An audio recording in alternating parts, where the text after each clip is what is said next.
My name is Shirley Davis. I'm 64. I live in Charleston, South Carolina, and maybe what I'm going to tell you now doesn't seem true, but it was. Have you ever seen a son beat his own mother over a bowl of soup?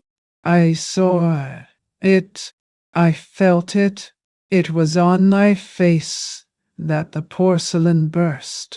Just because, according to him, the soup was out of salt. Have you ever wondered how far a child's ingratitude goes? Have you ever thought about how it is possible for a mother who raised, fed, and protected to end up being treated as a nuisance within her own home? Sometimes people look at me and see only an old woman with a low voice who folds cloths and serves coffee. But no one imagines what I had to swallow behind a clean apron. A lot of people will watch this video thinking it's just another rant. But what I'm going to show you is more than pain. It's the path to justice. A justice that did not make noise, but that changed everything. In the end, you will understand how a woman like me, who spent her life in silence, managed to be heard, and she was never ignored again. But before we dive into the heart of this story, I need you to know something. The day after the assault, Molly and Cordy, my son left the house as if nothing had happened. Ironed shirt, watch on the wrist, smell of expensive cologne. He looked at me and said, without even blinking, "So, my wife is coming to lunch. So smile and disguise." But what he didn't know, it's just that very day, that same afternoon, inside the meeting room of his company, something was about to happen, something he would never forget. When he came in and saw who was sitting at the table, he turned pale, and there wasn't in no top twelve. At the exact moment his eyes met mine, the fall began. If you've come this far, that's a and trace. It's because you feel something similar or know someone who has experienced it. And before continuing, I wanted to ask you something simple, but very important to me. Wow. If this story touches your heart, if at some point you feel represented, leave your like and subscribe to the channel. It's not for fame or for vanity. It's so that more women who live in silence know that they are not alone. Your presence here is already a hug, and I thank you for that. I still wake up before the sun, 15 in the morning, no alarm clock.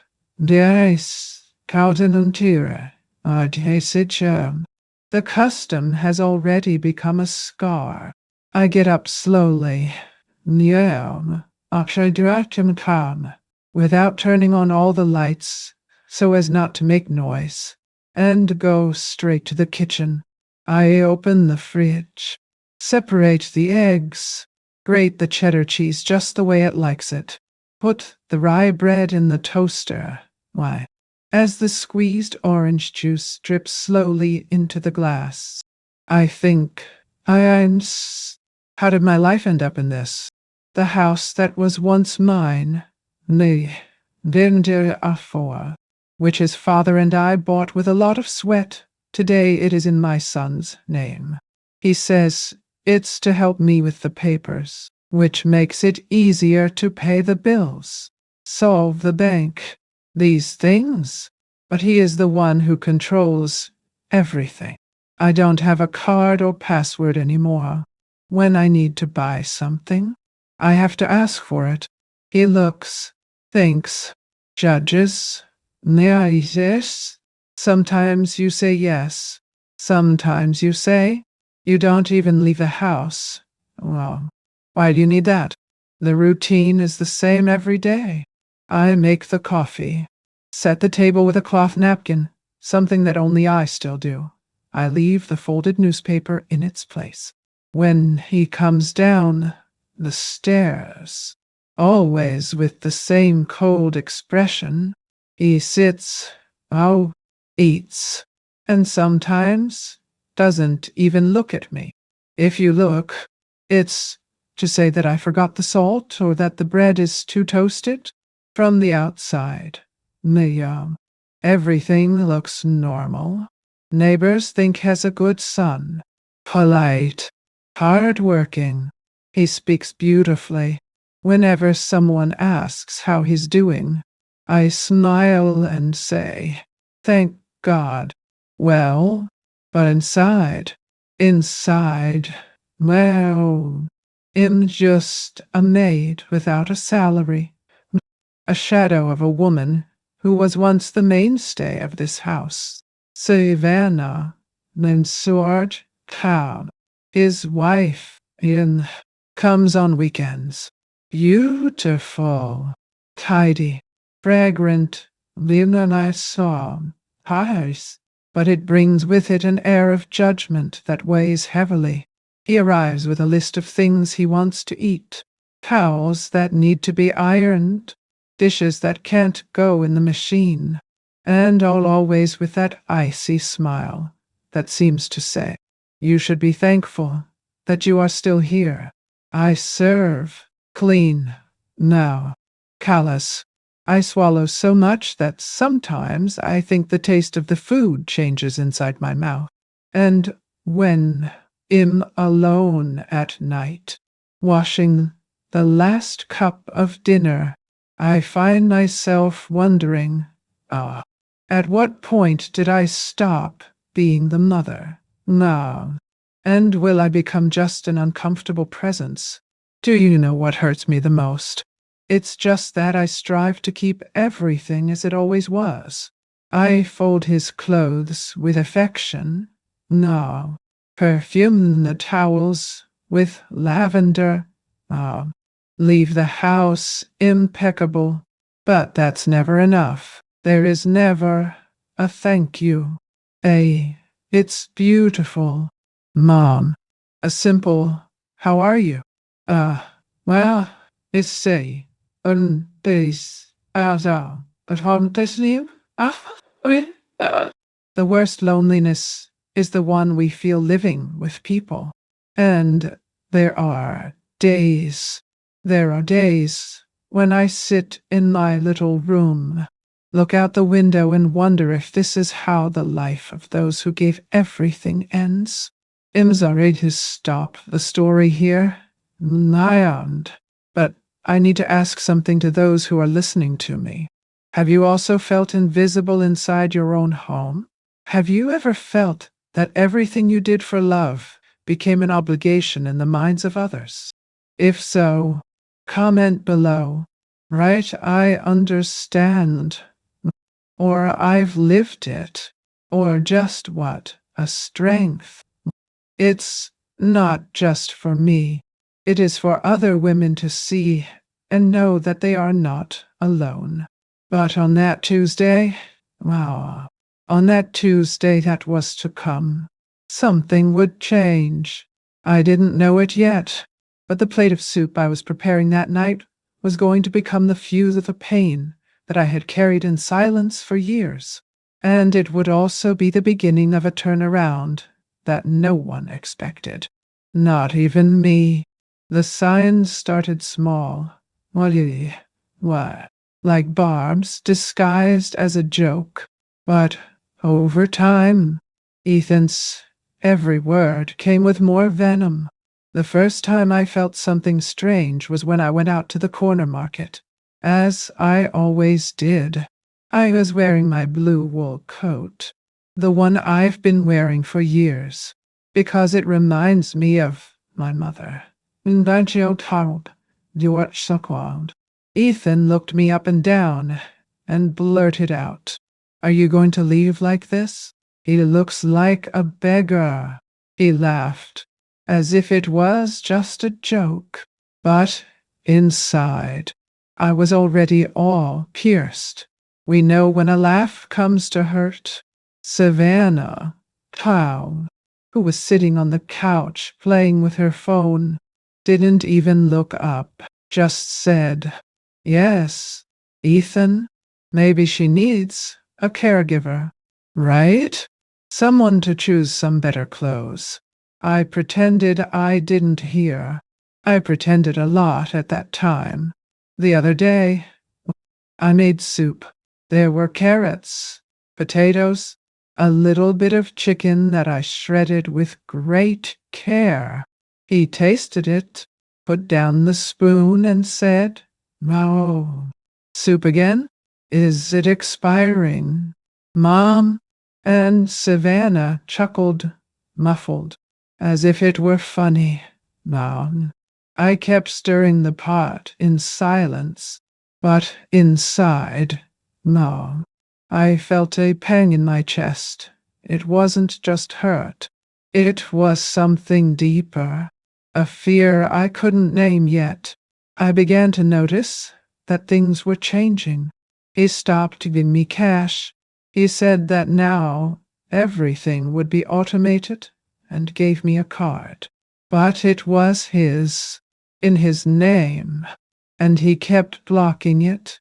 If I bought something he didn't think was necessary, the scolding would come. "Why is that? Do you think you're rich?" One day, I needed to buy a pair of socks. Mine were torn. Leo. He looked at the receipt and said, "What? New sock? Are you already with the freshness of a vain old woman now?" The television in the living room started to be always on his channel. I left it on the news. It changed to those noisy debates that make me dizzy. Once, I tried to put it on the cooking show that I like.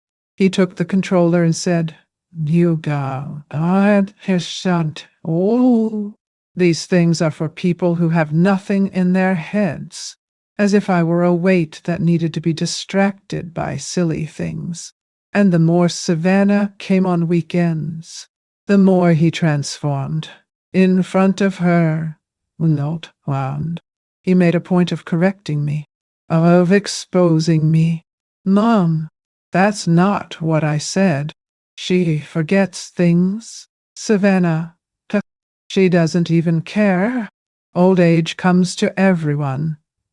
Right? One. Love." I listened to it, sitting at the end of the table, smiling without showing my teeth, with the cup trembling in my hand. I tried to justify everything. I said to myself, "Oh, has stressed. It's the pressure of work. He is still my son. But every time I said that, it seemed like a part of me died a little bit, because deep down, I knew it wasn't stress. It was contempt. There was a day when I needed a medicine and asked him to go to the pharmacy. He threw the bag on the table and said, "Are you getting dependent on medicine now? Someday, he'll have to admit you to a place like this for crazy old people." And he laughed. Savannah laughed, too. I went to my room and sat on the edge of the bed for hours, without crying, without moving, just listening to their voices outside, as if I didn't exist. I started to keep small notes in a notebook hidden inside my pillow. Phrases, dates, timetables, simple notes, but they gave me the feeling of being awake, of seeing what was happening. It was as if writing reminded me that I wasn't crazy. Fear became a presence, a constant fear of saying something wrong. Of forgetting a pan on the fire. of leaving the wet towel in the wrong place. I started to walk more slowly inside the house, with small steps, trying not to disturb me, and I realized that I was cringing, not only physically, but inside. Wow. The worst feeling in the world is this, when you start to be afraid of who you yourself put in the world. That night, after another dinner where I was ignored, I sat in the backyard, near the vegetable garden that I planted myself. I looked up at the dark sky and whispered, "Where did I go wrong?" But deep down, something told me I didn't make a mistake. I just gave too much to those who never learned to thank them. And then, well, as if in a warning, the wind blew harder, and one of the chairs on the porch fell by itself. I got goosebumps. I don't know how to explain it, but I felt that something was about to happen, something that would change everything. And it was exactly the next day that he ordered soup.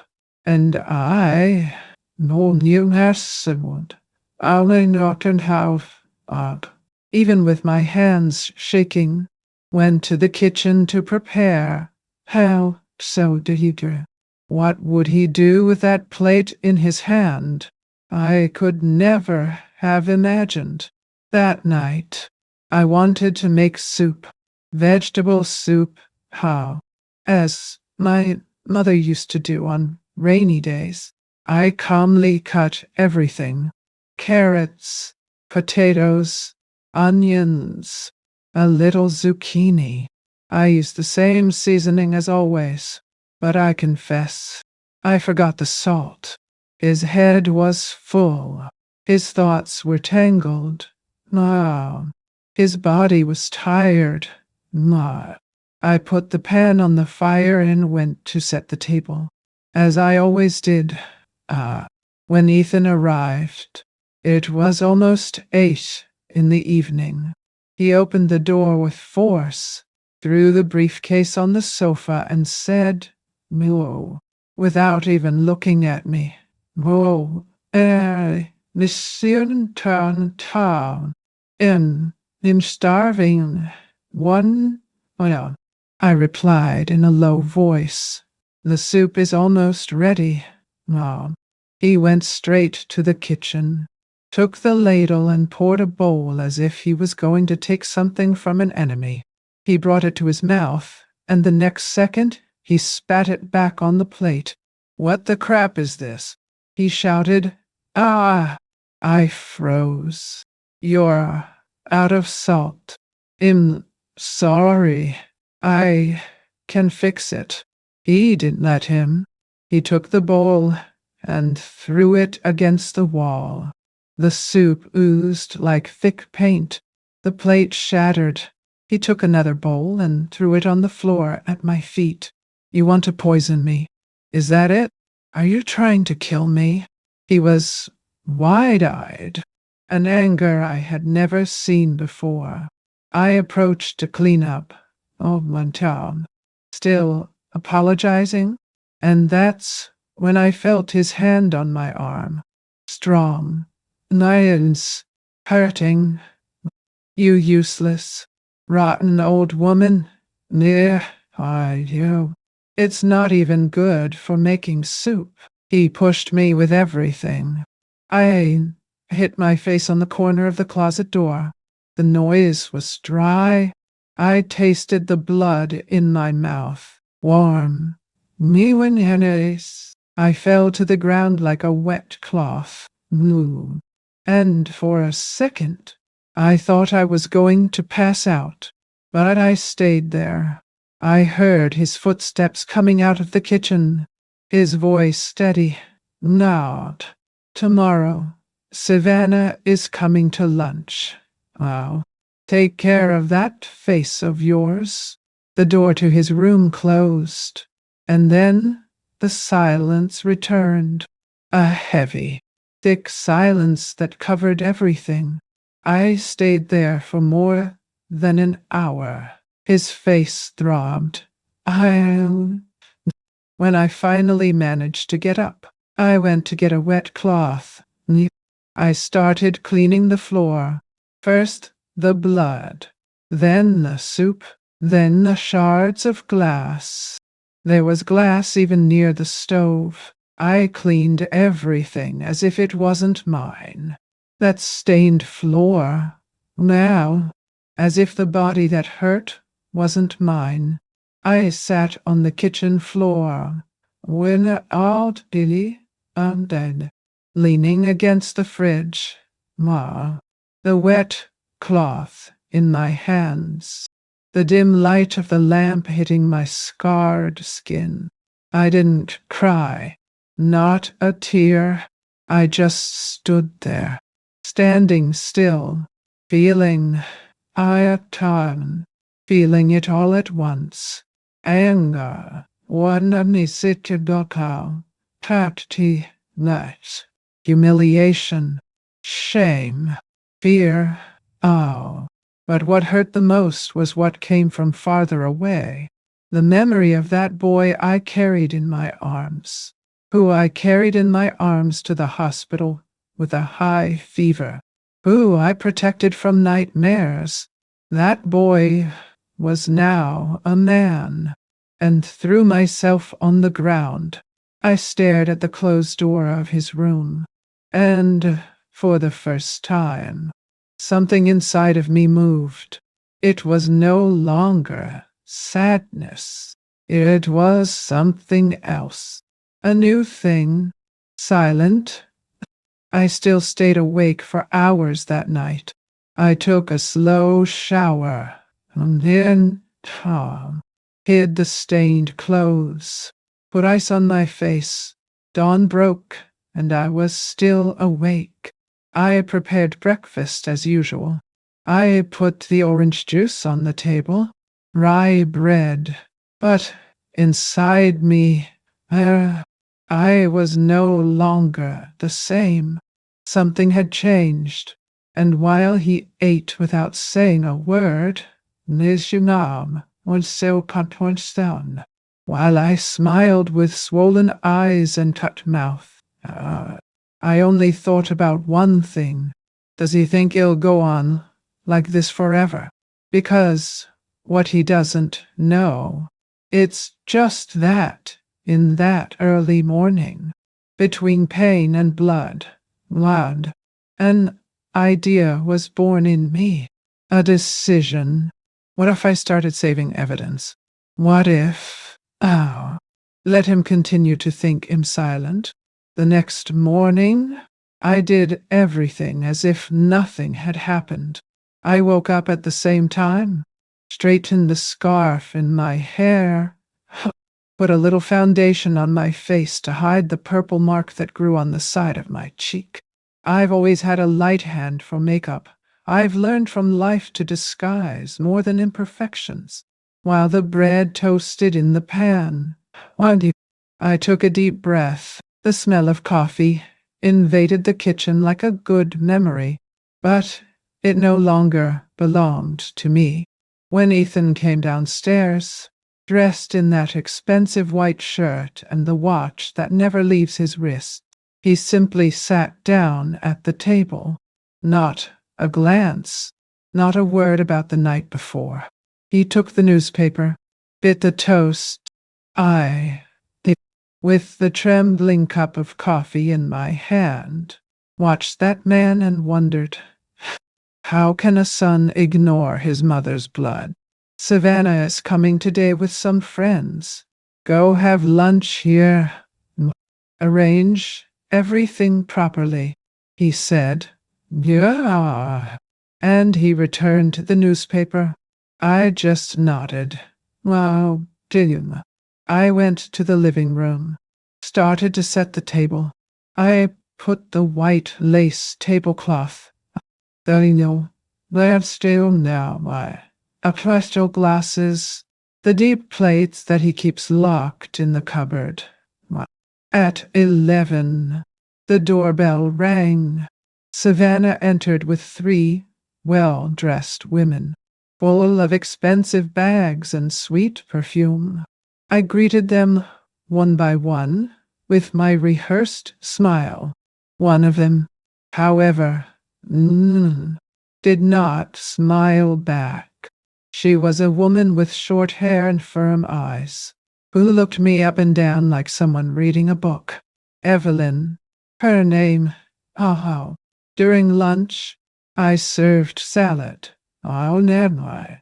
Would there see turned out? Wild rice. Nintown. I intended sound. Herbed roast chicken. Everything was done with care. As my mother taught me, I stood by the stove, as always, just watching. They talked about the market, investments, stock exchanges, real estate. They laughed, toasted, sound. Savannah was the perfect hostess, and Ethan, the charming husband. I, there, in the saw, was just another object in the house.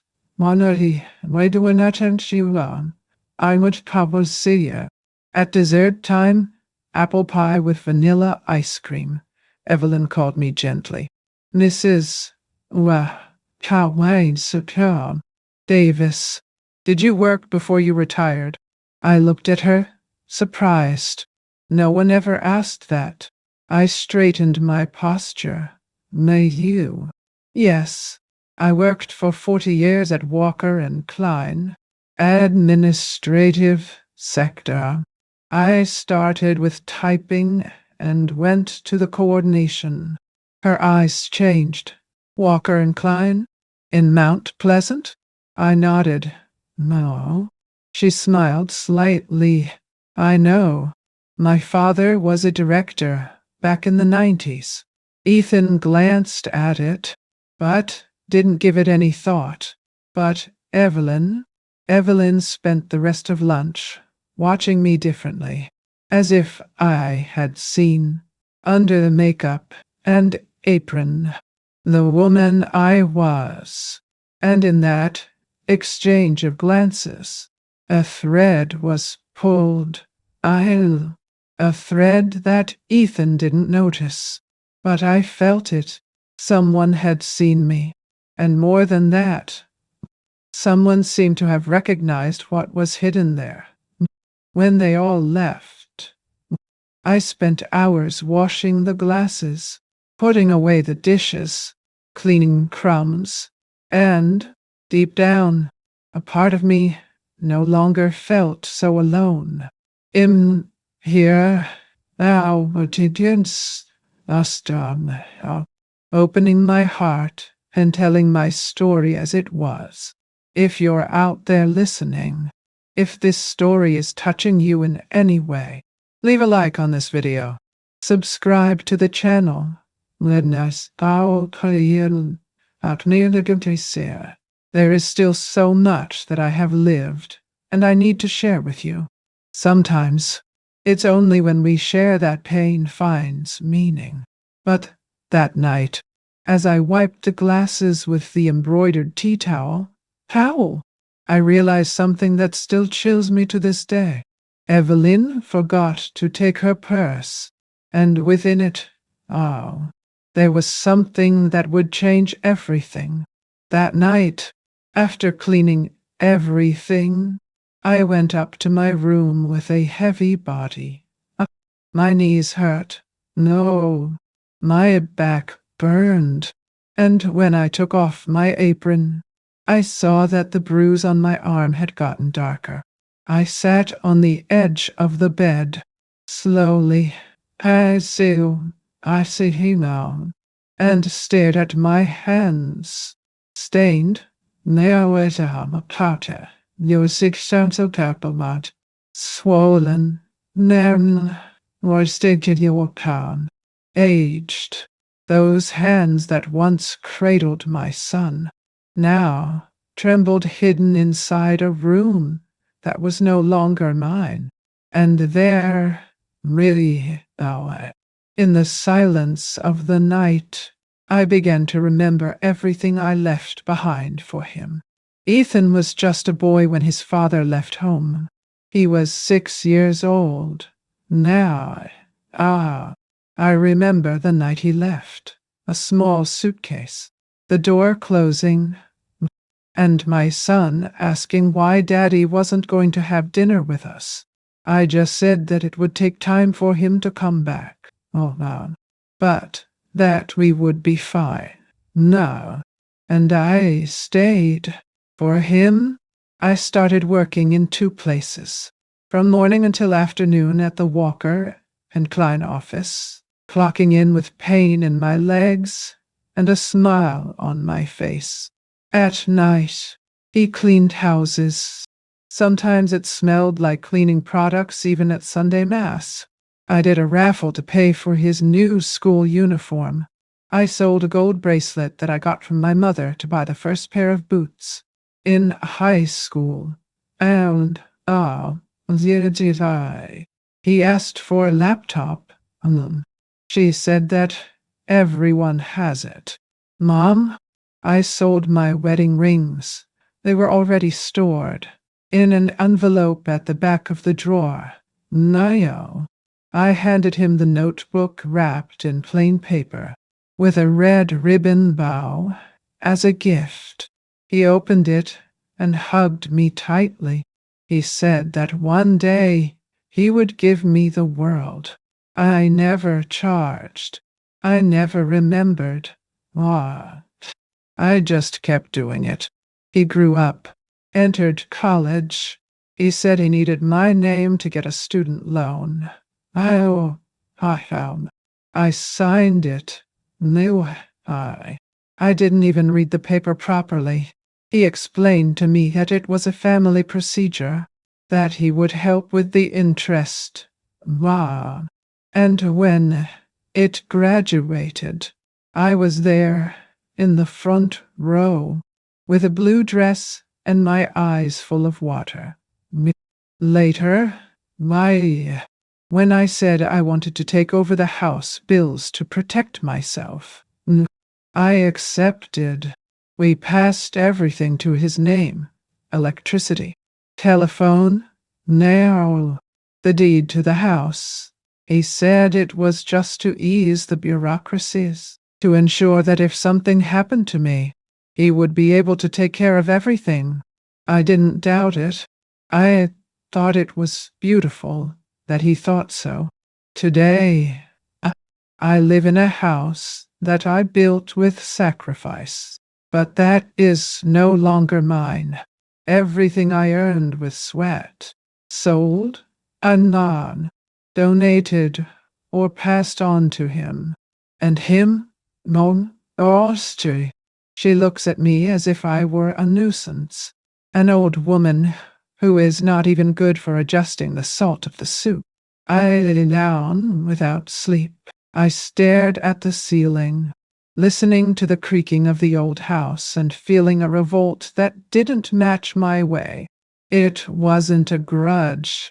It was as if, finally, something inside me had woken up. And then, around 2 in the morning, I heard hurried footsteps on the stairs. The front door opened in a hurry. It was Savannah's heels, her nervous whisper saying, "You forgot your purse." I stood and, from the top of the stairs, I saw Evelyn standing on the threshold, her face serious. She looked at me, saw me there, and for a second he hesitated. But he said nothing. He took his bag, thanked him, and left. But when I went to bed again, I realized that something he was left behind. Something she dropped. A business card. with her name and a detail that made me cringe. Evelyn Brooks, Legal Department. Destinies. What? That's there. Corporate Compliance, Santiago and Reeves. Advocacy and Investigation. What was an investigative lawyer doing at my house? Having lunch with my son? And why did she look at me like that? I didn't know it yet, but that card would be the beginning of a new truth. A truth that could turn the whole game around. 2 days after that lunch, I went out to buy some apples and a liter of milk. The morning was cold, no sound, but the sky was clear. Charleston has these days of beautiful silence, which deceive the soul. I put on my brown coat, the one that already has worn elbows, and walked to the corner market. There, did it all among the shelves of canned goods, I came across Diane, my neighbor from the Blue House, the one with the crocheted curtains and lily garden. She has been a widow for a long time. A long time. Lives alone. Always polite, but without much conversation. When he saw me, he smiled in that light way that only good people have. But soon after, her gaze went down to my arm, and I knew what she saw. The purple escaping under the sleeve. Did it fall? Surely, she asked. Simple as that. And I smiled. I smiled. A smile so trained that I don't know if it's true anymore. I tripped on the carpet. These old bones don't help. She didn't say anything for a moment. He just looked at me calmly. If I need to talk, I'm always on the balcony. At 5 o'clock meant tea. And he changed the subject. She told me about the price of rice. The humidity of the house. How the sparrows were nesting on her roof. I thanked him and left. But that phrase kept echoing. If you need to talk. That afternoon, while Ethan had not yet returned from work, and I was finishing washing the kitchen floor, I heard a noise at the gate. No one. And Sarah I went there and found a lunchbox hanging in a white bag, with a handwritten note. Beans with bacon. I did too much. Diane. I was left with that in my hands, not knowing what to do. It was just a lunchbox, but it was more than food. It was presence. It was someone saying, I saw you. And for the first time in a long, long time, I cried.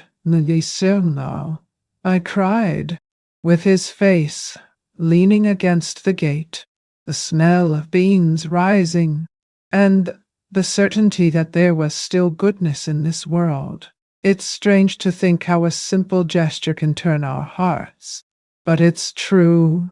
Sometimes a lunchbox is worth 1,000 words. And there,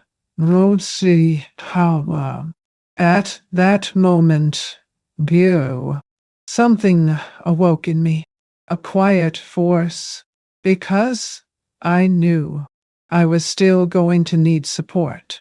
And maybe, just maybe, I wasn't as alone as I thought.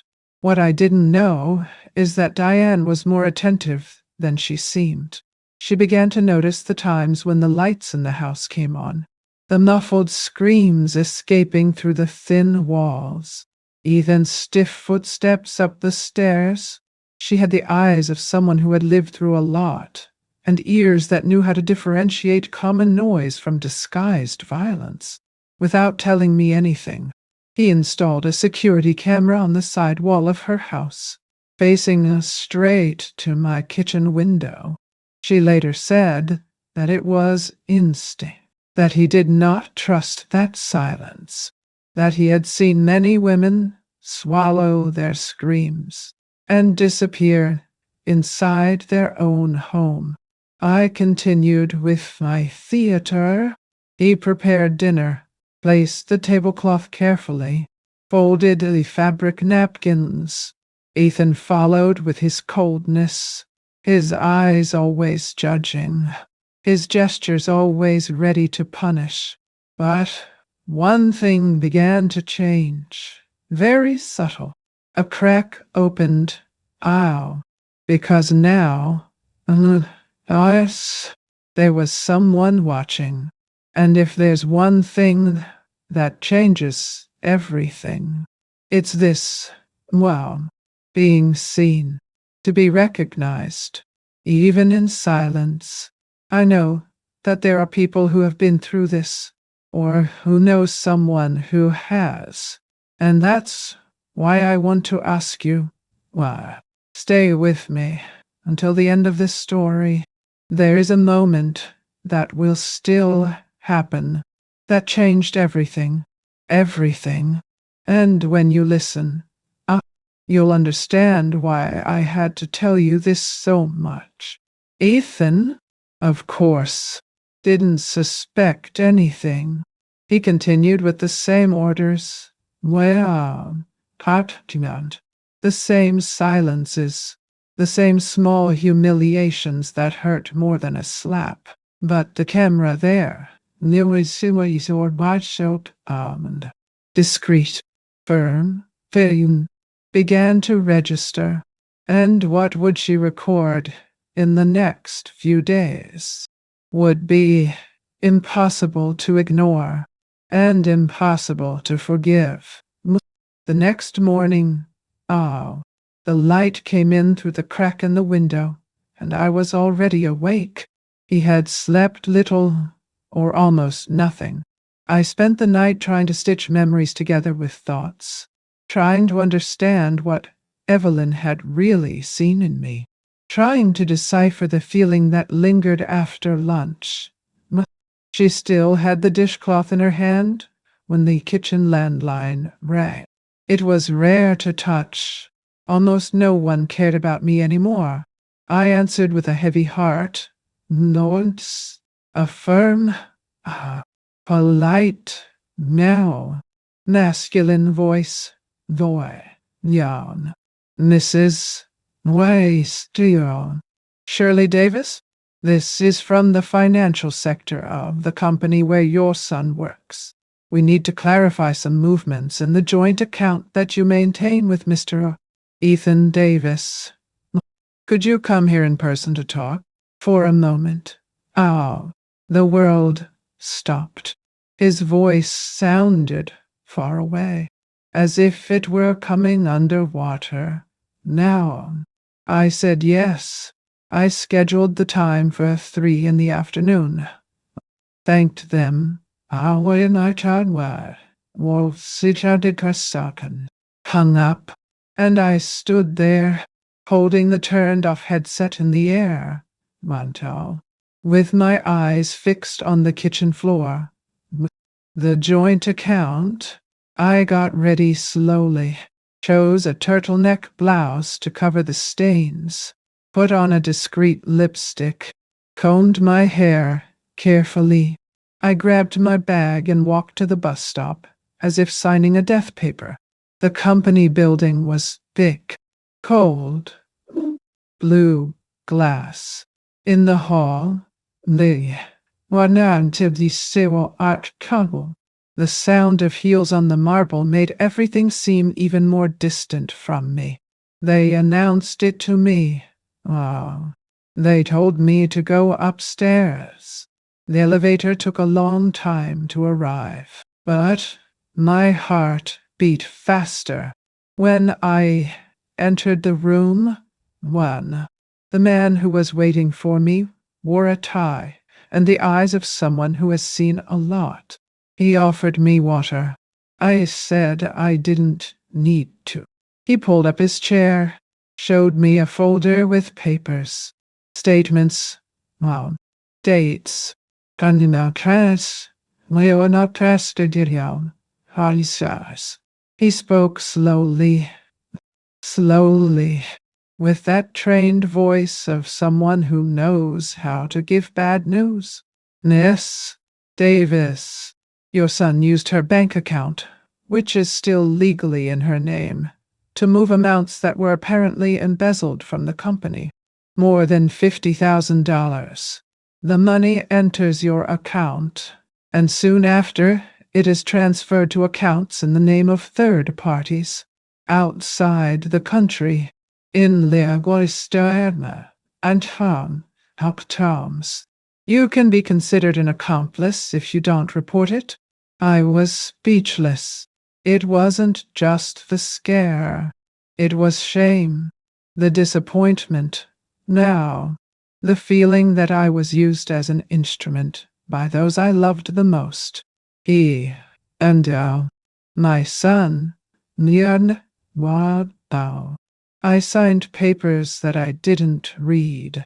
I trusted with my eyes closed. I passed all the assets to his name, thinking it was protection, when, in fact, it was a trap. I left that room like someone who leaves a wake, with trembling hands. Yes, but eyes. Nunda. The eyes were different. Fixed. Lit. Why? For the first time, I saw my son as he really was. You know, before. There's one thing that no one tells us, that a mother's biggest shock is not when her child fails. That's when we realize that he lied for years, and we chose not to see it. The pain of betrayal is a slow poison, which corrodes from the inside out. I'm sorry to stop here for a moment. We're still, but I stop by the second. But, I need to ask, have you ever had to see a truth you didn't want? Have you ever felt your heart deny what the eyes were seeing? If so, comments below. Why don't you? Afonde, abdeste, undistatatua. You can write, I understand you. I know how it is. It's true. Sometimes the outburst of one helps to heal the pain of another. When I got home that afternoon, that Ethan still hadn't returned, the house was silent, but not the usual silence. It was another, a silence that carries decision. I went straight to my room. I closed the door. Nunda ward, I said. I picked up the card that Evelyn dropped, and I took a deep breath, because there I knew that there was no turning back, and the next call I would make, it would no longer be as a mother. It would be like a wounded woman who has now learned to react. When I walked into the house that afternoon, I found Ethan on the couch, barefoot, a glass of red wine in his hand, and his face relaxed as if he had just gone on vacation. The television turned on in some game. The low light, the smell of expensive wine mixed with disdain. He didn't even turn his face when he heard the door. I just said, in that lukewarm tone I used to belittle myself. What? It took a while. Where was it? I took a deep breath. I looked at him and said, "Boss, I got a call from the company." He finally looked at me. Oh. His brow furrowed slightly, but his voice did not tremble. "Oh, yes? And what did they want with you?" I replied calmly, "Well, They said they need to clarify some account movements. They used my name. He stood up, slowly, now, like someone who is in no hurry to crush an ant. He walked up to me and stopped so close that I felt the breath of the wine. Listen here, Shirley. I he said, and it was the first time he had called me by name in years. If you open your mouth, it'll make you disappear. Nah, I say that he is senile, that he needs tutelage. It's easy. Forgotten old woman. Who doesn't know what she signs? No one will doubt it. I tried to back off, but he cornered me right there, between the wall and the kitchen door. Now, you will continue to sign everything I send. You'll keep smiling when Savannah comes. And he will shut his mouth now, because all of this here. He opened his arms, pointing home. Idea is nine. It's in my name. The house is 9. Oh, the car is 9. The bills 9. If you want to die on the street, now, try to confront me. Those words cut me deeper than any push, because I realized at that moment, oh, that he didn't love me. Why, not at all. And maybe I never had. He used me like a tool, a signature with legs, a maid he didn't have to pay. I spent the night on the bathroom floor, with the door locked from the inside and the light off. I sat leaning against the cold wall, with my legs bent, my arms around my body, trying not to make a sound. He moved around the house, opening and closing doors, sometimes stomping his feet hard. Fear walked barefoot inside me. The whole body hurt. No, the back, the arms, the heart. Nay, but what hurt the most was the silence of loneliness, of impotence, of the realization that I was at the mercy of my own son. I didn't sleep, I just thought. And in the midst of this emptiness, 2 images came to my mind. Evelyn's steady gaze, and Diane's lunch box at the gate. 2 women who, in different ways, said to me, Mona, I see you. And in that darkness, a thought came to me that, until then, I had never really let flourish. A thought that, for years, I drowned in excuses, in hope, in motherly faith. Once you obey, but there, with his forehead leaning against the icy tile, he formed clearly, Mom, what if I fight back? What if, for the first time in a long time, do I choose myself? Because the truth is that courage does not come like lightning. It begins like this, with a thought whispered in the dark, and that whisper that night changed everything. But what I didn't know yet was that the next day something would happen in that room that neither Diane, nor Evelyn, nor myself would be able to forget. That morning, when I opened my eyes, my face was still throbbing. The swelling near the temple reminded me of the night before, like a cold stamp. But the eyes, his eyes no longer trembled. It was as if I had walked through a door, and on the other side, fragility had been left behind. I got up slowly. I went to the dresser and opened the deepest drawer. There, wrapped in an old handkerchief, now, was the beige envelope where I kept old documents, business cards, reference letters from the time when I still wore heels, and a pencil skirt. I searched until I found what I was looking for, a firm card with gold and discreet letters. Evelyn Brooks, corporate attorney, Santiago and Reeves. I picked up the kitchen phone and dialed it. Once, twice, 3 times. When they finally answered, I asked to leave a message.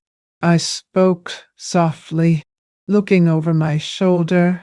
"Juan Sidhano, Tundiun," as if the walls had ears. "It's Shirley Davis. We met at Ethan's house. I need to talk. Urgent."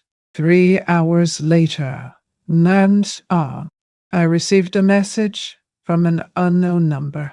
Why? We cheered eyed ourselves. Cafe Magnolia. Hot to sail chilky starter. At 4 p.m. Back table.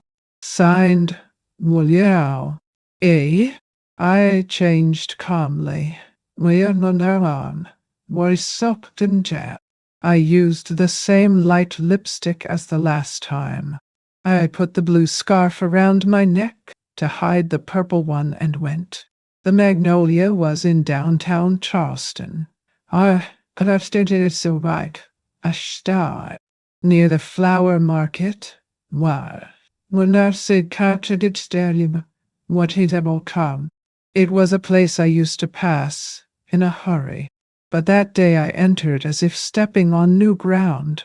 Evelyn was already there, sitting with a coffee in her hand, and when she saw me, she stood up and pulled out her chair.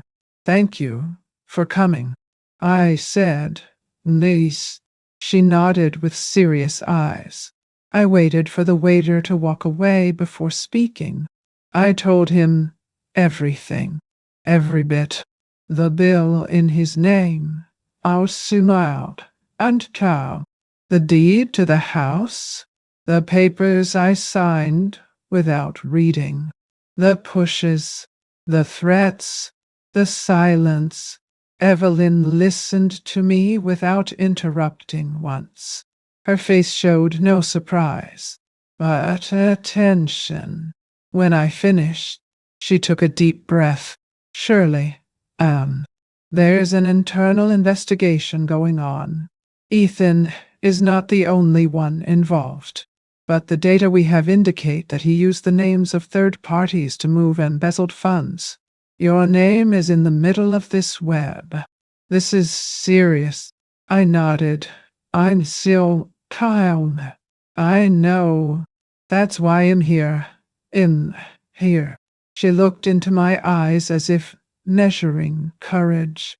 "It will be a slow process, and perhaps painful. But, Shirley, there is no quick justice. There is only justice." At that moment, something inside me settled down, as if a forgotten part of my dignity stretched after years of sleeping. As I spoke to Evelyn in that cafe across town, Diane walked to the police station with a flash drive in her hands. Inside it were the videos of the camera, installed weeks ago, pointed straight at my kitchen window. She handed everything to the police chief. He said little, but enough. There is a woman suffering in silence, and a man who thinks no one is watching. When I returned home that night, Ethan was already there, on the couch. Again, then was Doydian. But there was something different. He looked at me too fast, as if trying to guess if the other knows. I didn't say anything. Neither did he. But inside, the tide had already turned. I know this story is difficult, hard, no. But if this piece of my life can become a mirror or a hug for someone, help me carry it forward. Like and subscribe here to the channel. Why, you all know how this makes more difference than you think. Sometimes that's how we turn pain into a bridge. And that night, before I went to sleep, I looked out the window and saw Diane sitting on the porch, drinking tea. She saw me. He raised his hand. "I'll Lundowden." And he smiled. No, she didn't know it yet. Well, but the next day, her name is also going to go down in history in a way that no one expected. Oh, the days that came after the conversation with Evelyn were the quietest, and at the same time, the most intense I've ever experienced. I followed the routine as always. I woke up early, made coffee, folded towels, me, and that yes, your amateur, cleaned the corners of the house as if I were still living for the comfort of someone who never looked at me with love. But inside, I was sewing a way out. Evelyn directed me to gather everything that could serve as evidence. Statements, wow, messages, photos, receipts, any record that showed how, over the years, Ethan had taken not only what was mine, but also who I was. At first, my hands trembled when I touched the papers. None. It was as if each leaf shouted at me, "Why did you wait so long?" But then, after a few nights of sleeping, with a heavy heart, the shame began to give way to something else.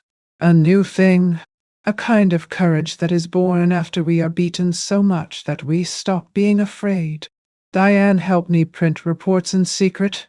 Now, during a rainy afternoon, we went together to a small stationery store where she knew the owner and asked for discretion. We kept everything in a thick envelope, which I hid at the very back of the garage, inside a box of my ex-husband's old tools. Meanwhile, now, Ethan began to change. He walked around the house with shorter steps, suspicious eyes. Sometimes he looked at me over the newspaper, as if trying to guess what I was thinking. But he saw nothing, because what grew inside me no longer had an expression on my face. It was calm. It was firm, honest, and very quiet. One day, up until after tidying up the kitchen, I went to the address Evelyn gave me. A shelter, odd one, for women like me. The name was discreet, the gate gray. Mine, the smell of cleaning product. Inside, I met voices that sounded like mine. Women with stories so similar that it seemed that we all lived in the same house. A lady with her arm in a cast said that her son only stopped beating when his grandson saw it. Another, with dyed red hair, Lou, said that her husband even controlled her steps around the house. Hearing that, one thing became clear to me. I was no exception. I was just one more in the statistic of those who love too much and then pay for it. But in that place, there was no pity. There was dignity. I am a datum to your ark, and arms that reached out with empathy. They gave me pamphlets, legal guidance, emergency numbers. Wow. and they looked at me with respect. When I left there, it wasn't the same. I walked slowly along the old sidewalks of Charleston, my coat close to my neck, feeling a kind of new firmness in my legs. And there, all the town, or not she saying it, in silence, I made a promise to myself. I will no longer be one of those who die in silence. That night, when Ethan went to sleep, after another meal where he criticized the salt, the temperature, and even the shape of the dish, I went back to my room, locked. I took an old notebook that was forgotten in a drawer. I tore out the old pages with recipes and shopping lists, and on the first clean sheet, I wrote in small, firm handwriting, and I didn't want to so calm. A same to plan of liberation. And if you've come this far listening to me, I want to tell you something with an open heart. Something will still happen in this story that no one, not even me, imagined.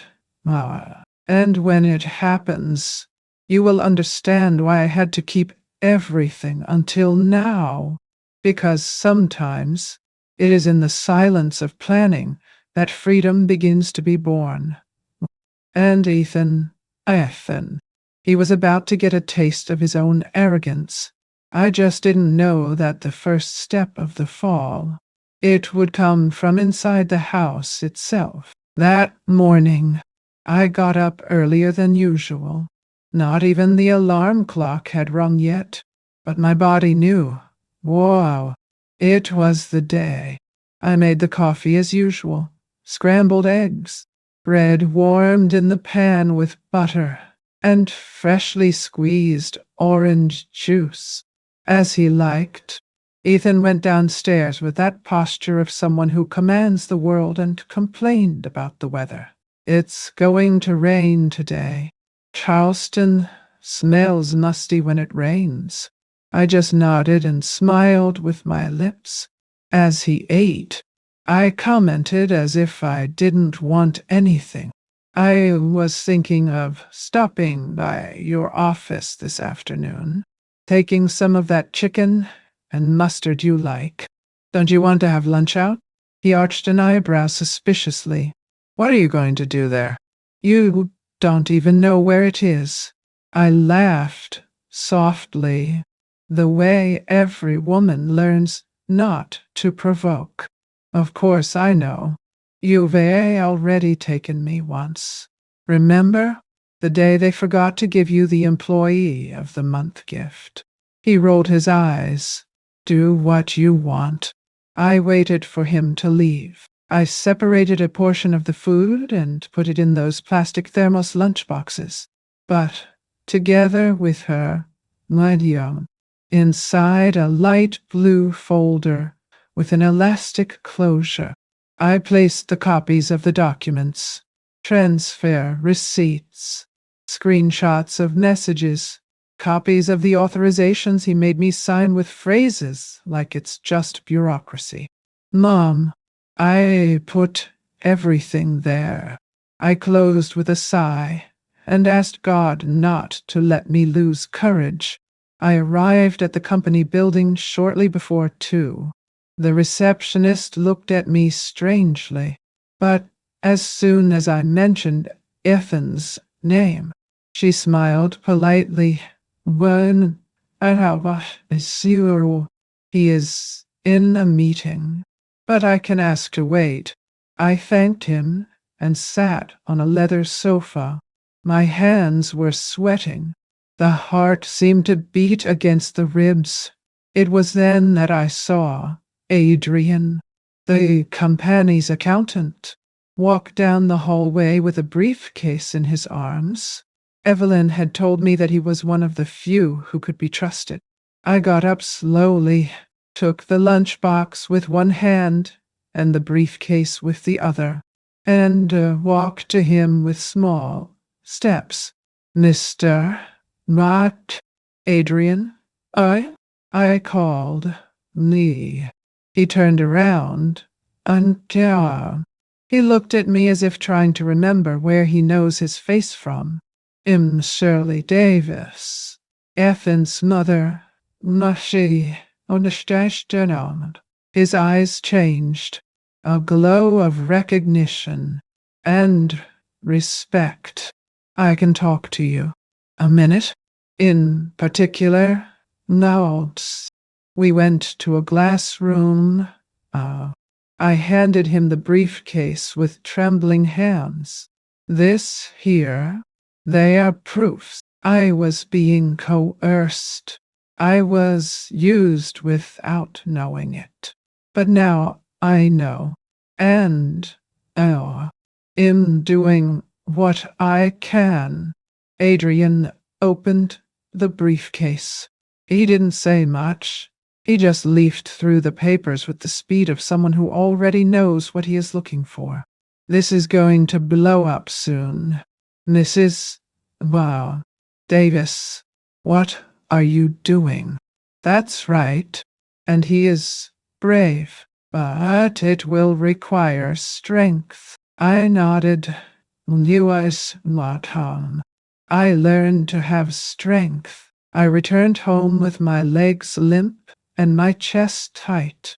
Along the way, I saw the trees swaying in the wind and thought about how everything can look the same from the outside, even when inside we're turning inside out. Just before 6, Ethan arrived.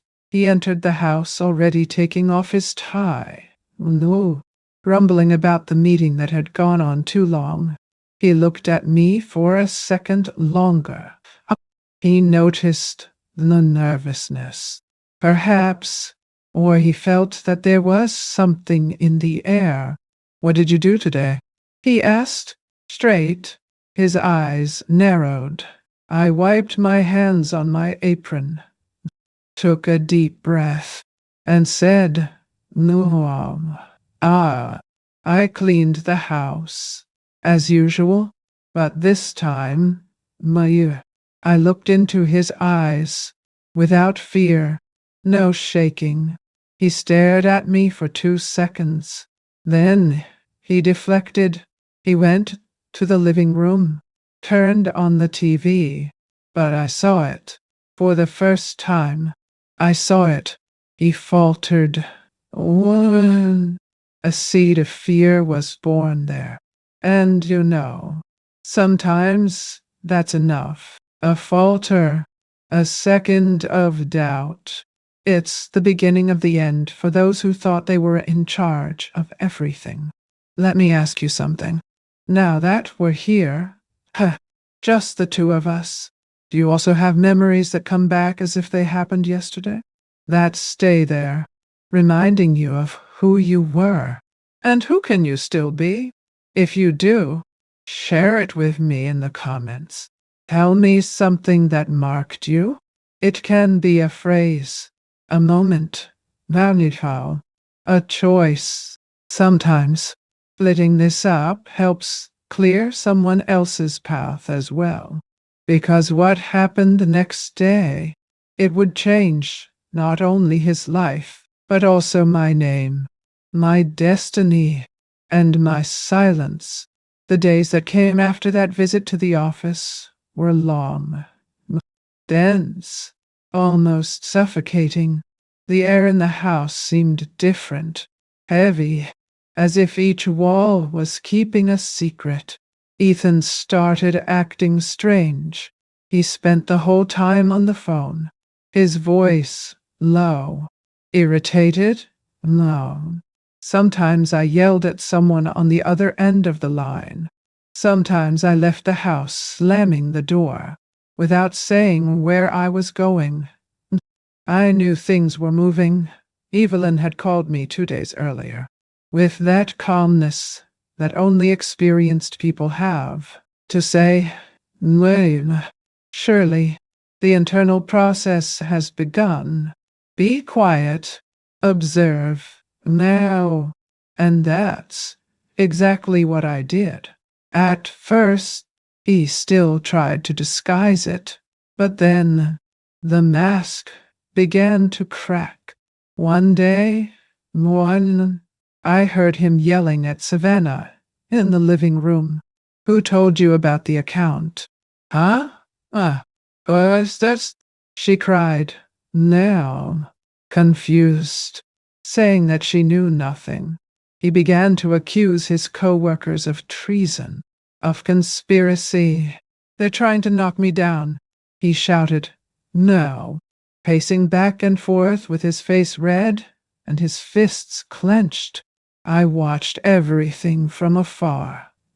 From the door frame of the kitchen, Maria, well, in silence, he didn't even realize that the more he screamed, the more exposed he became. Diane also saw everything. The walls between our houses were thin, and she had recorded worse things before. But that week, she achieved something that would change everything. One late afternoon, the discussions started out of nowhere. Ethan arrived nervously.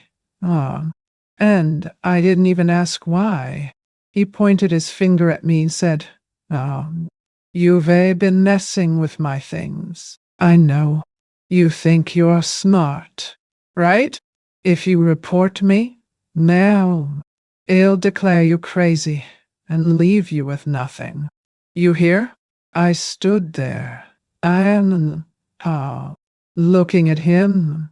I didn't cry. I didn't ask.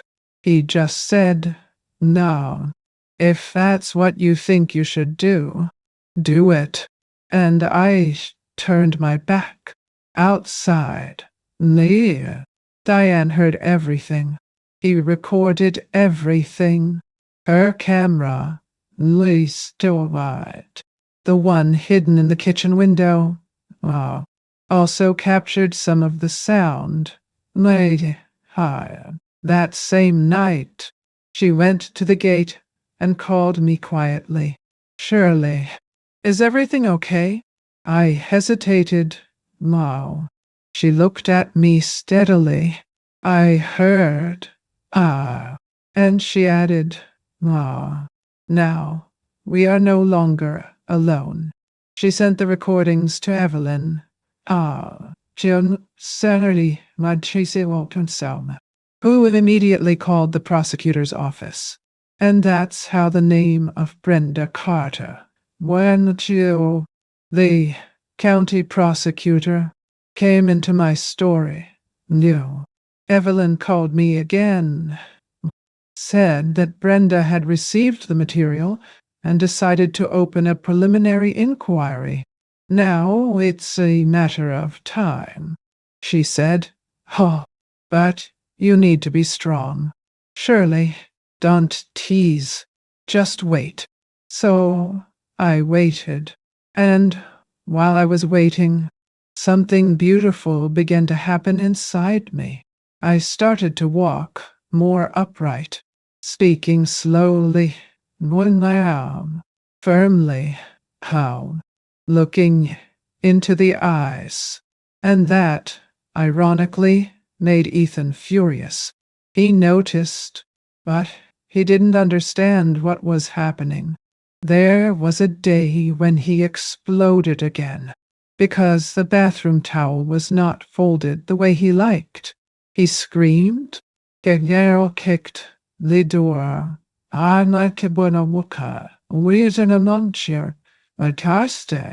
Threw the soap away. Now, I calmly took the towel, folded it, and put it back on.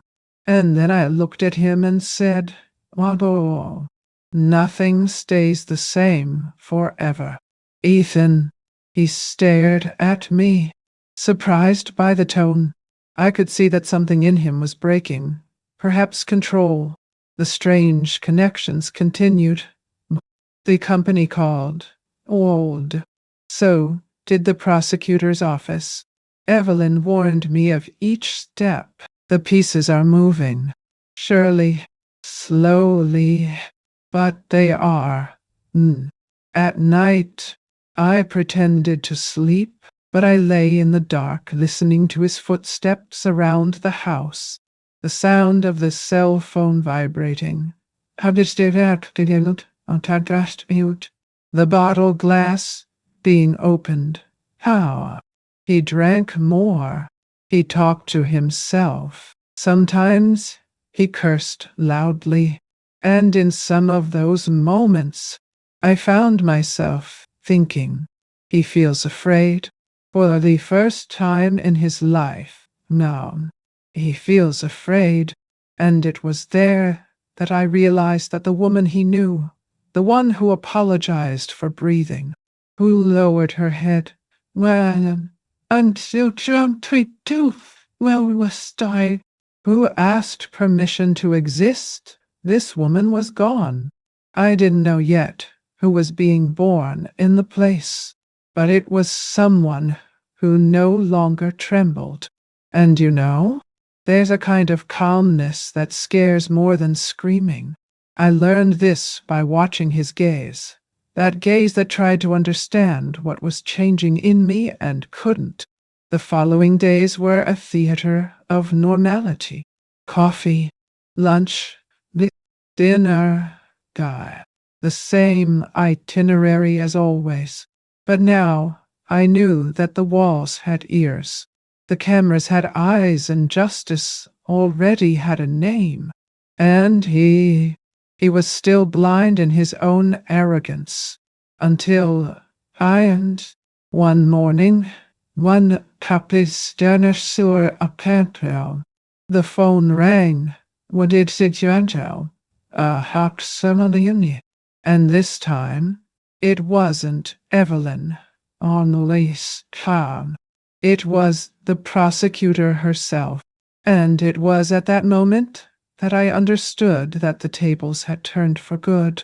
But what she asked me to do on that call, it still keeps me up at night to this day. That night, the air felt heavy, as if the whole world was holding its breath with me. I was in the kitchen, folding a tea towel, when I heard the door slam hard. Ethan rushed in, his face red, long, his tie crooked, while his eyes full of anger and fear. He held a black briefcase under his arm, wheezing it like someone carrying dynamite. Sit down, Mom, he said, without looking at me properly. No, I obeyed. He threw the briefcase on the table and opened it with a dry crack. Tomorrow, we will go to the bank. You will confirm everything. He will say that he made the transfers of his own volition. That he understood every document he signed. And he will repeat this to anyone who asks. Do you understand? I was silent. But inside my stomach was writhing. He continued, because if you don't, you know what happens, right? It'll put you in an asylum. I declare that you are losing your mind. I have the papers ready, and no one will doubt it. He said that with a coldness that cut my breath. It was no longer a son threatening a mother. It was a man trying to erase the only witness to his own guilt. I took a deep breath and asked, in a firm voice, what if I don't go? He smiled. No, a small, pale, dear, crooked smile. You will. He goes because he has nowhere to run. Everything here is mine. And he left the room, leaving the open briefcase on the table. I waited for the sound of his footsteps to go up the stairs, and only then did I touch the papers. They were forged copies of my signatures, invented statements, reports with my name saying that I showed signs of mental confusion. I felt my heart race. But I didn't cry. Because, deep down, no, I already knew that this day was going to come. The difference is that now I was prepared. Evelyn and Diane had already notified the prosecution. I just had to resist until the next day. I closed the folder and went back to pretending to be routine. I made coffee, neared Kasiburan, washed the dishes, turned on the balcony light. Outside, Diane watched. She knew everything. And that night, she was the one who recorded what I couldn't. Ethan talking to himself in the backyard, thinking that no one heard him. One toenail, a pork piece, a characteristic die. His voice pierced the wind, harsh, threatening. Tomorrow she will sign, and if you don't sign, it will disappear. I heard from afar, locked in my room. Oh, what a chair is so tender. His words mingling with the sound of crickets. And for the first time, I didn't feel afraid. I felt disgusted.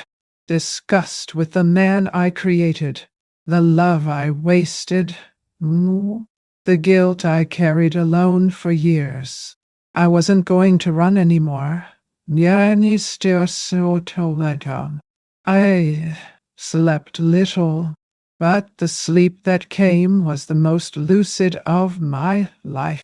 When the day dawned, the sky was gray, humid, the kind of morning that foreshadows storm. I got up slowly, noiseless. I washed my face, tied my hair. Oh, put on the same old pale lipstick. In the mirror, I saw a woman who was no longer hiding. Ethan hurriedly downstairs, in a suit, with the same authoritarian tone as always. Come on, Mom, don't waste my time. He took his briefcase, the car key, and went to the door. I followed him in silence, but what he didn't know, it's just that. Even before the sun rose, there were eyes on us, eyes of the neighbor who recorded the threat, eyes of the prosecution, which was already preparing the warrant, no, and God's eyes, which never failed to see what he did when he started the car that morning, thinking he still controlled everything, which he didn't know. How is that control had already changed hands, and the moment we crossed that gate, something or someone was going to stop him forever. I woke up before the sun. His heart beat calmly but strongly, as if he already knew what was coming. For the first time in a long time, I didn't feel afraid. I felt purpose. Diane was waiting for me outside, the car running, the low beam illuminating the gate. I took only a small bag. Inside, all the papers, the statements, the copies of the messages, the printed recordings that Evelyn helped me organize. When I closed the gate, I looked home for the last time as a prisoner. The light in the room was still on. Ethan slept on the couch, his wine glass half full on the table. He had no idea that, in a few hours, the role would be reversed. We arrived at the prosecutor's office shortly after 8:30. The building was sober, made of old bricks, with a flag waving at the entrance. Brenda Carter received us firmly, a woman with a direct look and a serene voice, one of those who do not need to raise her tone to impose herself. "Sit down, Mrs. Davis. I've seen some of the material your lawyer sent, but I want to hear from you." And I counted. I told him everything, from the first blackmails, the pushes, the humiliations, the forced signatures, to the fear of sleeping. When I finished, Brenda took off her glasses, took a deep breath, and said only, "Is going to be arrested today." Those 4 words pierced the air like a bell. Diane, next to me, shook my hand. And I could tell she was shaking, too, but it was excitement, not fear. "It's going to be quick," Brenda said. "One I will have. No one imagines it. But for months, there has been an ongoing investigation. Your testimony closes the puzzle." As I signed the last documents, I felt my hands light, as if the weight of years was beginning to slip from my shoulders. When we left, the clock in the car read 9:45. The morning wind seemed different. The same wind that used to make me shrink now embraced me. On the other side of town, Ethan was already on his feet. Diane knew, because her phone kept vibrating, messages from neighbors saying he was pacing back and forth in the yard, shouting my name, asking if anyone had seen me. "Did she run away?" I heard him say. Over the recording, Diane had left on speakerphone, but he didn't have to wait long to get an answer. At 9:50 p.m. Town. Then 98 Kim tell. I did see her. Much of one. 2 vehicles stopped in front of the house. Diane and I, from afar, inside the car, watched as the police officers got off. The first knocked on the door. The second went around the side. He answered, "How long?" Still in his pajamas, his tired face. "Mr. Why?" "Ethan Davis?" the officer asked. "We have an arrest warrant issued by the Charleston prosecutor's office." I didn't hear his first words, but I could imagine. "Denied." He tried to argue, screamed. Then, when the police entered, he started pushing, cursing. His voice became more and more high-pitched, hysterical. "One down. It's a mistake. It's a setup," he said, gesticulating. And it was then that I heard the sound of handcuffs. A dry click. Definitive. I got out of the car. Diane tried to hold me down, but said, "Now it's my turn." I walked slowly to the gate. He was on the porch, between 2 policemen. His face red with anger. When he saw me, his eyes widened. He stopped screaming. He was quiet, just taking a deep breath. And I, for the first time, spoke without trembling. "You underestimated me." It was not screaming, nor revenge. It was only true. He looked at me as if he didn't recognize the face he was seeing. I was there, standing, stood down. I turned, into quality detail. "Oh, and now they come down. Oh, there's to me."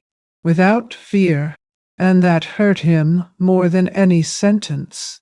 The neighbors began to leave, curious, whispering. One of them, how, Mr. Ron Miller, was filming everything from across the street, and those images of the exemplary son, an executive in an expensive suit, being taken away by the police, with his mother standing in the background, calm, serene, would go around the entire city in a few hours. When the vehicles left, I stayed there, standing on the sidewalk, looking at the sky. Diane approached and asked, "Is everything okay?" I smiled. How did you know? It's starting to get. And there are things that we live and keep, but maybe by telling, we help another heart to breathe. If this story touched you, if it made you think of someone who needs to hear this, like this video and subscribe. Sometimes, what saves a life is just knowing that there is a way out. As we drove home, the city looked different. The sound of the wind, the distant noise of cars. Everything had another weight. But deep down, I knew what came next would not be simple. Because when the truth comes out, it doesn't just destroy the culprit. It messes with everything and everyone around. And that's exactly what happened. Well, that same night, someone knocked on my door with an unexpected proposal, one that could change my destiny again, forever. 3 months had passed since the day the cars took him away. And even then, sometimes I would wake up in the middle of the night still hearing the sound of sirens, not out of fear, but out of unbelief. It was as if the silence of the house still didn't know what to do with such absence. During this time, Evelyn visited me a few times, helping with the papers, the statements, the testimonies. Diane appeared with cakes and hot coffee, saying that now, yes, it would be nice to come here. What? I pretended normality, but inside there was a knot that would not be untied. I knew that the biggest test was yet to come, to look him in the eye again. How? The preliminary hearing was scheduled for Friday morning. Charleston dawned cloudy, with that kind of wind that seems to whisper that something important is going to happen. I dressed simply, but with dignity. White blouse, dark pants, blue scarf around my neck. It was the same one I wore the day I decided to react. Arriving at the courtroom, I saw Savannah standing near the stairs, her face pale, her hands trembling, clutching a small bag. She saw me and hesitated before approaching. "Mrs. Davis," her voice came out broken. "I needed to see you before I started." I just stared at her. She looked like someone else, her eyes red, her body too thin. I was threatened too, she said. Tears already falling. He made me lie to everyone. Well, he said that if I opened my mouth, I would lose everything. That he would make me look crazy too. I'm sorry. What am I not time? I took a deep breath. Took a long time to answer. Well, you're still new. Savannah, don't let fear age you out before it's time. She cried more.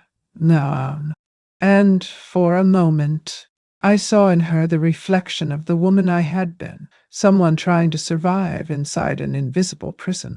We entered the court. Now, the air was cold. The sound of the clock on the wall echoed louder than it should. Ethan was sitting next to the lawyer, handcuffed, his face colorless, his eyes sunken. Well, there was no longer the arrogant son, the man who spoke as the master of the world. Before me, there was a rest, a body trying to support the weight of its own collapsed ego. When the judge asked for silence and called my name, Mew, I stood up slowly. I walked to the pulpit and put my hands against the smooth wood. They no longer trembled. I told him everything, calmly, but with truth. I spoke of the days of insult, now the years of control, the fear that took my breath away. He said that a mother's love can be infinite, but it cannot be blind, and that gratitude, when it dies, rots what is left of a home. When the recordings began to play, the room became immobile.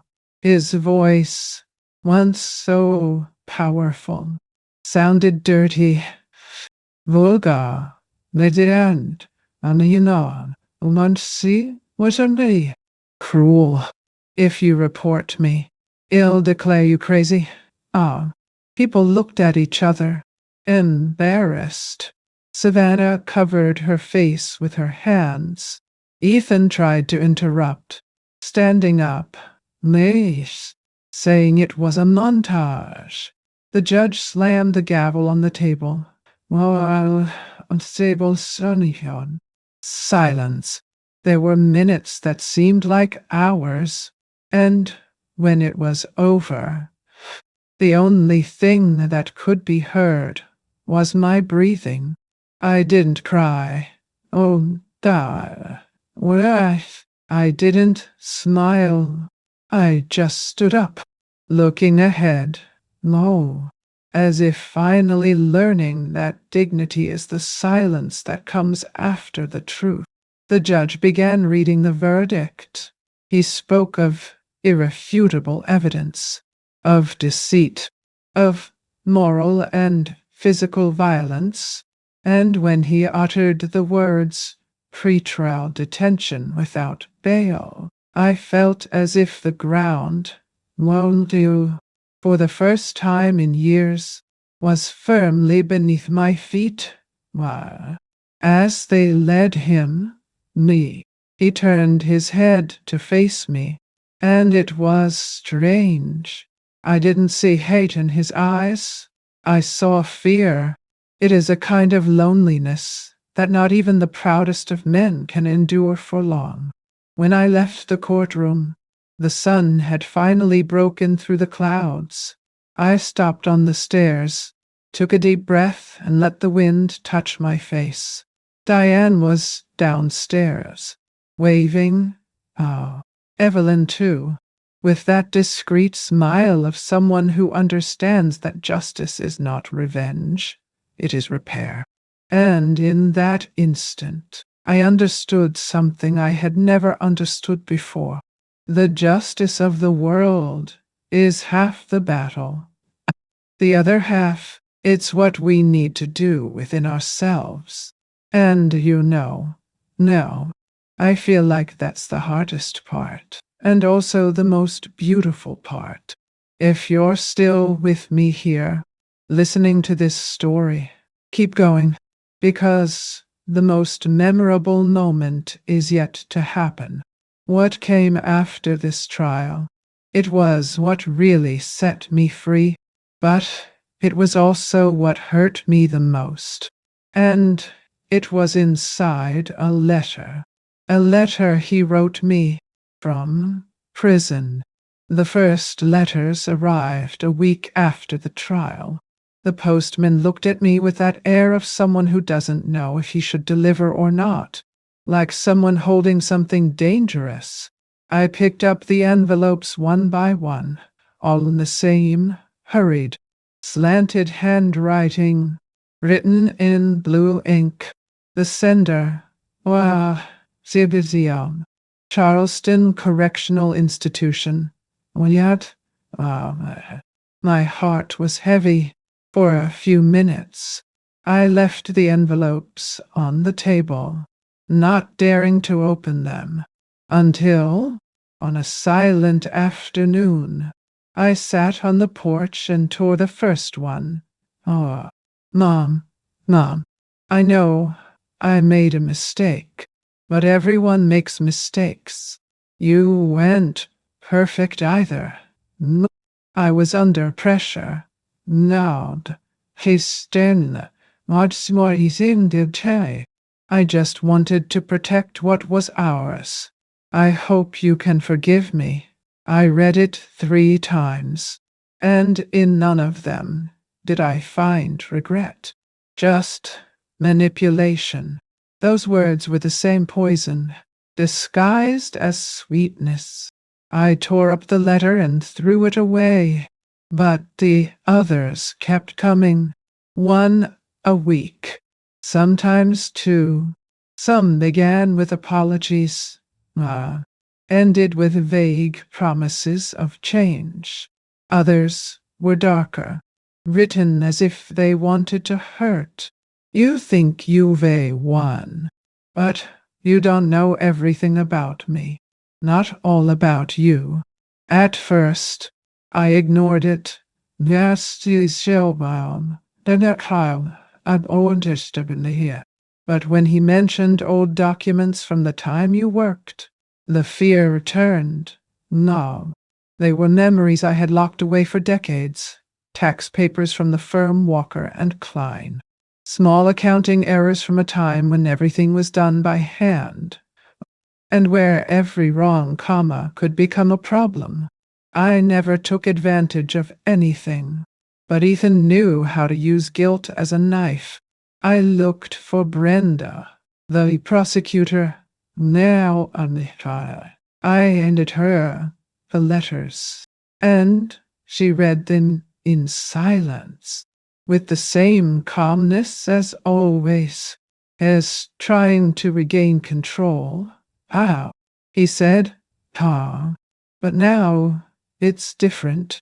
He no longer has the power. I showed the part about the documents. She looked up. Do you remember those papers?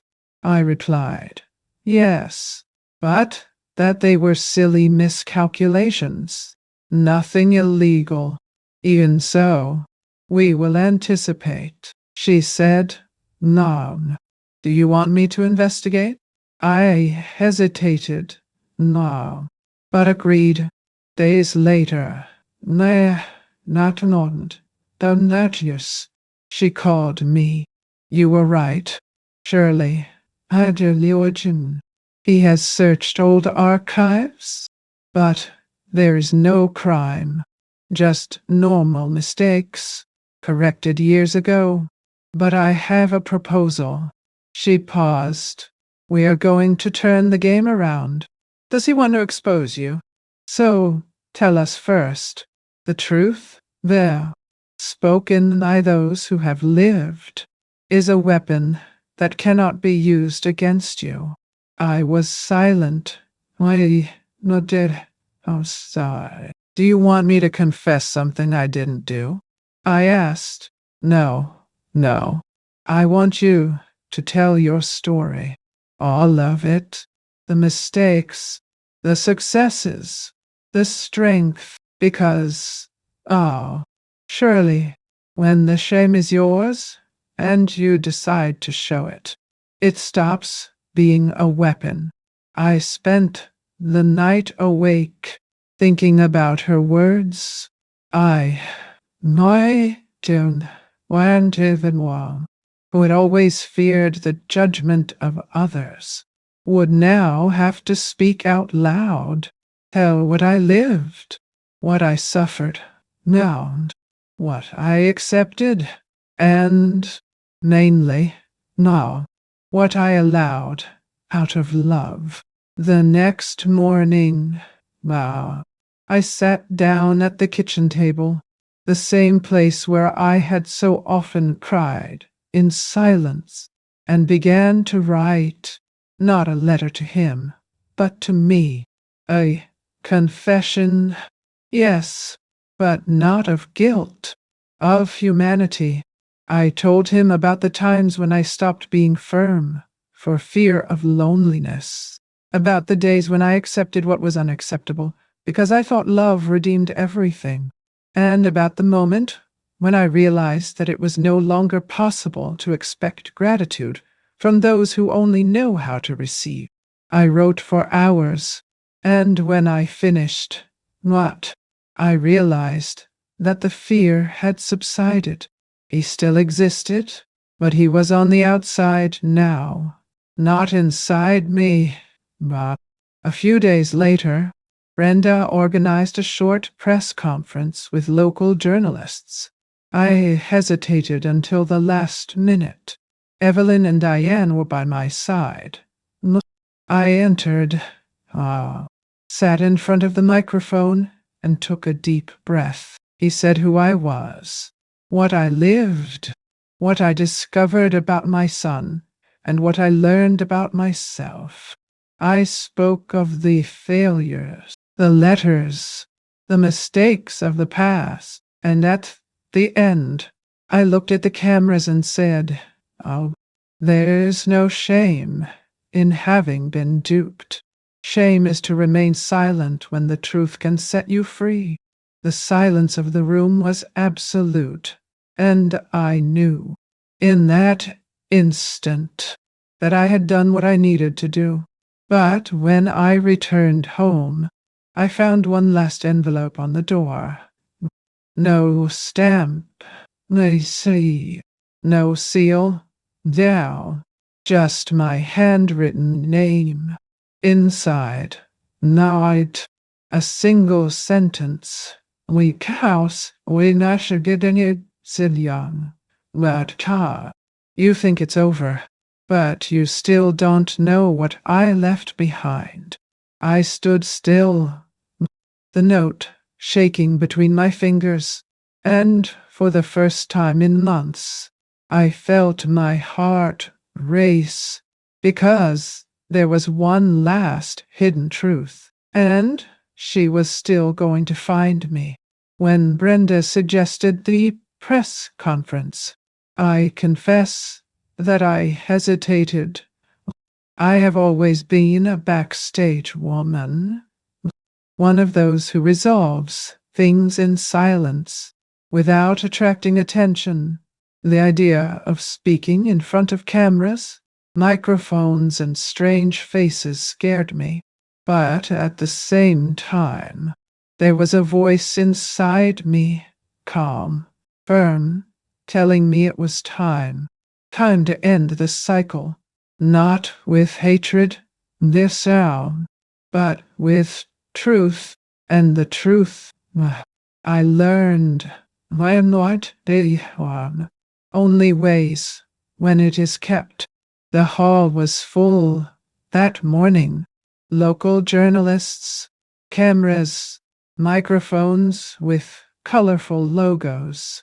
Evelyn stood behind me, while Diane beside me, and Brenda, serene as always, coordinated everything. When the first flash popped, I felt my body tremble, but I soon took a deep breath and straightened my shoulders. I looked at that sea of curious people and started talking. "My name is Shirley Davis. I'm 64. Now, I'm Satan, started. And for most of my life, I've been the woman that everyone complimented, but no one really saw."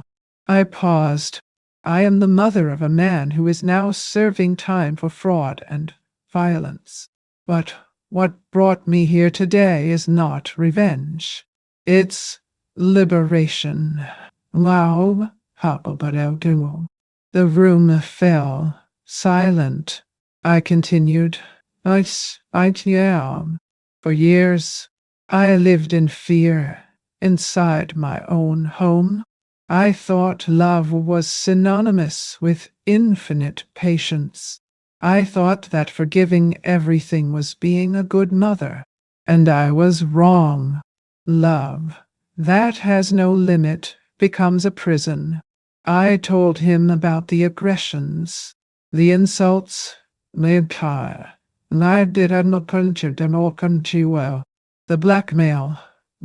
I talked about bank transfers, manipulations, the nights I slept afraid of breathing loudly. Then, in a firmer voice, I mentioned the irregularities of my past, the ones he tried to use to embarrass me. Yes, I made mistakes, accounting errors, inexperience, mistakes that I have corrected for decades. But today, I want you to know, he can't hurt me anymore, because there's nothing else I can hide. Those words came out of me like a breath, a relief that went through my chest. The journalists wrote everything down. Ow. But I didn't see anyone else. I said to myself, to Shirley from 30 years ago, that I believed that silence was a shield.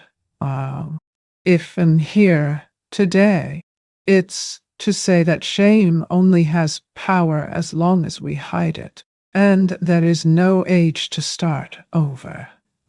I am not a victim. I'm a survivor, and I want other women to know that they can be too. When I finished, the hall was muted. For a few seconds, only the distant hum of the cameras could be heard. Then came the applause. Not applause of spectacle, applause of respect. Evelyn was crying. Diane smiled with that sweet pride of someone who saw the sprout turn into a tree. In the days that followed, knocks down. Something beautiful began to happen. Letters arrived from other women, elderly women, widows, caregivers, mothers. Mrs. Davis, your courage gave me the strength to leave home. After your interview, I told my daughter the truth. Every word was a seed I never imagined planting. The Charleston Press reported the story. The Woman Who Disarmed Silence. Read one of the headlines. Local associations that support elderly women in situations of abuse came to me. I was invited to give lectures, talk to other ladies, share what I learned.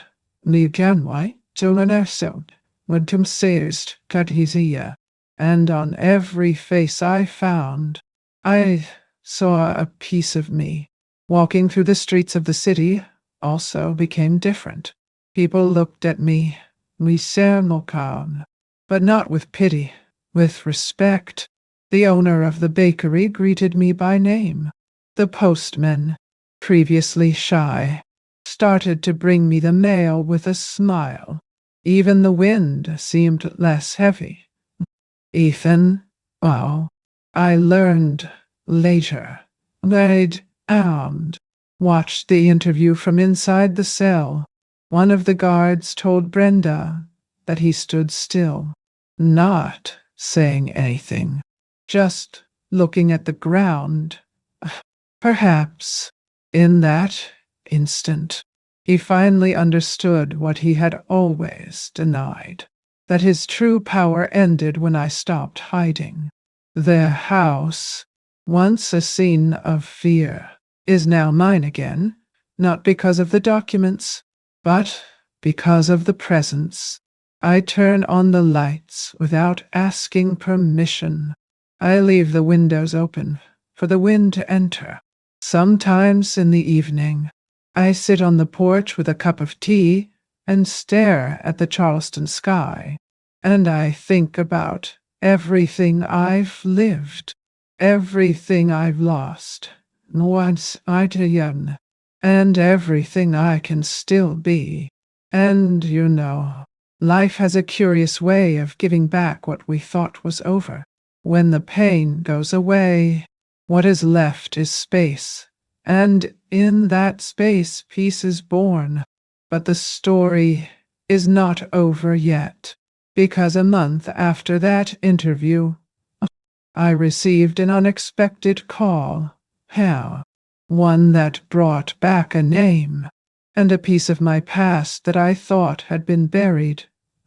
Today, life has a different rhythm. Ha!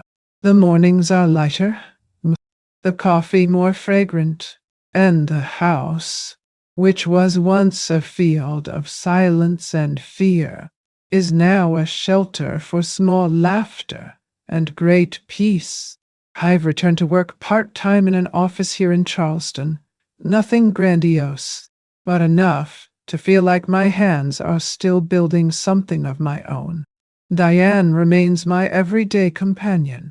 Sometimes it comes with a lemon cake, other times just to talk and water the plants. Evelyn visits me on Saturdays. Together, Mom. We give talks at a community center about signs of abuse and financial autonomy for older women. I never thought that my pain could become guidance for someone, but life has these beautiful twists. The house has also changed. I painted the walls, opened the windows, bought yellow curtains and adopted a dog, Cooper, a sweet mutt who insists on lying on the living room carpet. He follows me everywhere and looks at me as if he knows that the heart of the house has started beating again. On a late autumn morning, the postman returned with an envelope. The same name, now, the same slanted letter. Ethan? For a second, I hesitated not. Then I sat on the porch, opened a letter, and began to read. Wow. He asked for forgiveness. He said he was in prison therapy, that he had childhood memories that haunted him, and that he hoped one day to be a better man. There was no more anger in the words, just confession. I finished reading and folded the paper slowly. I didn't cry. I kept the letter inside a wooden box, along with some old photos and a note I wrote to myself. Well, the pain is gone now, but love doesn't have to go with it.